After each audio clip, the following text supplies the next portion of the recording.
Madam ఇప్పుడు ఏమీ తెలియని వారికి ఆయన పూర్ణలింగేశ్వరుడు, అంతో ఇంతో తెలిసిన వారికి ఆయన అర్ధనారీశ్వరుడు, ఆయన్ని మాత్రం శరణం గతి అన్న వారికి ఆయన ఒక్కడే సర్వేశ్వరుడు, అంటే ఈశ్వరుడు పరమేశ్వరుడు.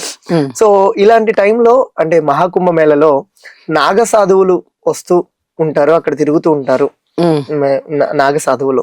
ఇది నిజమే అంటారా? 100% నిజం అండి. నాగ సాధువులు చాలా పవర్ఫుల్ మ్యాన్.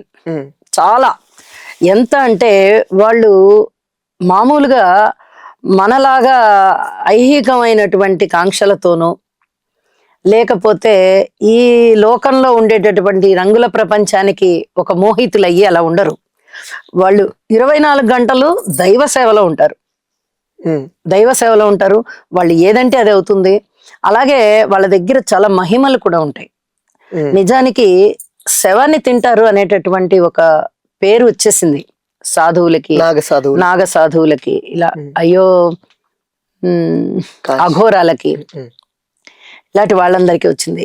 కానీ వాళ్ళు చనిపోయినటువంటి జీవిని తీసుకుని వీళ్ళు ఏది కావాలి అని కోరుకుంటారో ఆ పదార్థంగా దాన్ని మార్చుకొని తింటారు. అంత గొప్ప వాళ్ళు వాళ్ళు. అసలు ఇది నమ్మలేని నిజం. అదే నాకు కూడా చాలా నమ్మ బుద్ధి కావట్లేదు. నమ్మలేని నిజం ఇది. వాళ్ళు ఏ పదార్థాన్నిగా ఈ శవాన్ని తినాలి అనుకుంటారో ఆ పదార్థాన్ని తింటారు. జీవే అంటే జీవి కాదు కదా, విగత జీవి అది, కాబట్టి ప్రాణం లేదు. ఆ ప్రాణం లేని ఒక దేహాన్ని తీసుకుని వాళ్ళు ఈ దేహాన్ని బలానాగా మార్చుకోవాలి, ఈ ఆహారంగా మార్చుకోవాలి అని సంకల్పించుకున్నారంటే ఆ ఆహారంగా మారిపోతుంది. ఇంకొక ముఖ్యమైన విశేషం ఏంటంటే ఈ సాధువులు కొన్ని కోట్ల మంది వస్తారండి. ఎక్కడి నుంచి వస్తారో తెలియదు. ఒక వాహనం మీద రారు వాళ్ళు, కాలినడకన వస్తున్నారు అని మనకి కొంత దూరం నుంచి కనిపిస్తుంది. కానీ వాళ్ళు ఎక్కడ ఉన్న ప్రాంతమో అక్కడ దగ్గర నుంచి కాలినడక వచ్చినట్టుగా మనకేం దాఖలాలు ఉండవు. బహుశా ఎవరన్నా అక్కడ మాయమైపోయి ఇక్కడ ప్రత్యక్షం అవుతారేమో అనుకోవాల్సిందే. ఒకవేళ ఎవరన్నా వీళ్ళని గమనించుకుందామని వెళ్ళినా కొంత దూరం వాళ్ళని అనుసరించేంత వరకు వాళ్ళు కనిపిస్తారు. ఆ తర్వాత ఏమైపోతారో వీళ్ళ కళ్ళకి కనిపించరు. అంత మాయ కమ్మేస్తుంది అనమాట, మనకి తెలియదు అది. అది మటుకు నాగసాధువులకి ఇది మటుకు ఒక రహస్యం అనే చెప్పుకోవాలి. నాగసాధువులు ఒంటి మీద పూర్తిగా వివస్త్రాలుగా ఉంటారు, విభూది రాసుకుంటారు. వాళ్ళు పూర్తిగా విభూది రాసుకోవడం వల్ల ఈ చలికి ఎండకి తట్టుకోగలిగేటటువంటి శరీర దారుఢ్యం ఏర్పడుతుంది. కాబట్టి విభూది రాసుకుంటారు. ఇక 24 గంటలు దైవ సేవలోనే ఉంటారు. శివుణ్ణి బాగా పూజిస్తారు. అతీతమైనటువంటి శక్తులన్నిటినీ సంతరించుకుంటారు. చాలా జ్ఞానంతో ఉంటారు. ఈ కుంభమేళాకి మొట్టమొదట వచ్చేటటువంటి వారే. వారు వచ్చిన తదుపరి వాళ్ళని రథంలో తీసుకొని వెళ్ళి మన గవర్నమెంట్ అంటే ఇప్పుడు ప్రయాగ్రాజ్ లో జరుగుతోంది కాబట్టి ఉత్తరప్రదేశ్ గవర్నమెంట్ కూడా వీళ్ళని చాలా అతిథి మర్యాదలతో తీసుకొని వెళ్ళి మొదటి స్నానం వాళ్ళు చేస్తారు. స్నానాలు 6 స్నానాలు ఉంటాయి దీనిలో కూడా. ఈ 6 స్నానాల్లో కూడా మొట్టమొదటి స్నానం రాజస్నానం. ఈ మొట్టమొదటి రాజస్నానం వాళ్ళతో ప్రారంభిస్తారు. అంత విశేషవంతం అన్నమాట.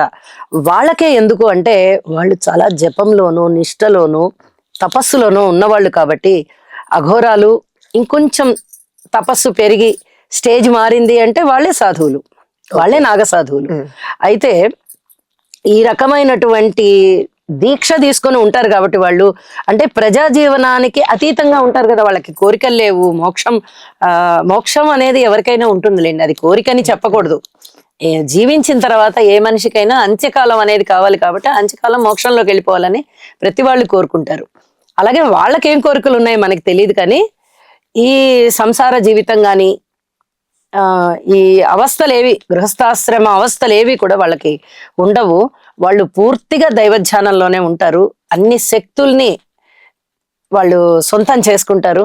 వాళ్ళు కూడా లోక కళ్యాణం కోసమే ఉంటారండి. ఎందుకు, వాళ్ళ జీవనం ఇంకా దేనికి లేదు కదా. వాళ్ళు ఎంతసేపు ఆ భగవంతుడి యొక్క తపస్సులోనే ఉండిపోతారు కాబట్టి వాళ్ళు లోక కళ్యాణం కోసం ఉంటారు అని మనం భావించాలి. వాళ్ళ వల్ల ఎటువంటి చెడు ఉండదు, మంచి ఉంటుంది. మనం వెళ్ళి వాళ్ళకి నమస్కారం చేసామంటే వాళ్ళు ఏ ఆశీస్సులు ఇస్తారో అదే ఆశీస్సులు మనకి అయిపోతాయి. గ్రహ దోషాలు ఉన్న వాళ్ళు వెళ్ళి నమస్కారం చేశారనుకోండి, వాళ్ళకి అర్థమవుతుంది వీళ్ళకి గ్రహ దోషాలు ఉన్నాయని. వెంటనే గ్రహ దోషాలు పోవాలని ఆశీర్వచనం ఇచ్చారంటే పూర్తిగా పోయి మంచి వాళ్ళు అయిపోతారు. వాళ్ళు ఇంకా మంచి సాక్షాత్తు పరిస్థితులు, దైవ స్వరూపులు. సాక్షాత్తు దైవ స్వరూపులే. వీళ్ళని ఈ గవర్నమెంట్ తీసుకెళ్లి అతిథి మర్యాదలతో తీసుకెళ్లి మొదటి స్నానం చేయిస్తుంది. ఓకే. మొదటి రాజస్నానం ఈ సాధువులతో చేయించినట్లయితే వీరి వల్ల ఆ గంగా నది మరింతగా పవిత్రం అవుతుంది. గంగా అత్యధికమైన పవిత్రవంతురాలు. ఓకే. అసలు ఒక్క అక్షరం కూడా మనం వెనక్కి తిరిగి మాట్లాడుకోకూడదు. అంత పవిత్రవంతమైనటువంటి గంగా ఈ నాగ సాధువులు గనక స్నానం చేశారు అనగానే గంగ యొక్క పవిత్రత కనీసం అంటే 3 రెట్లు పెరిగిపోతుంట.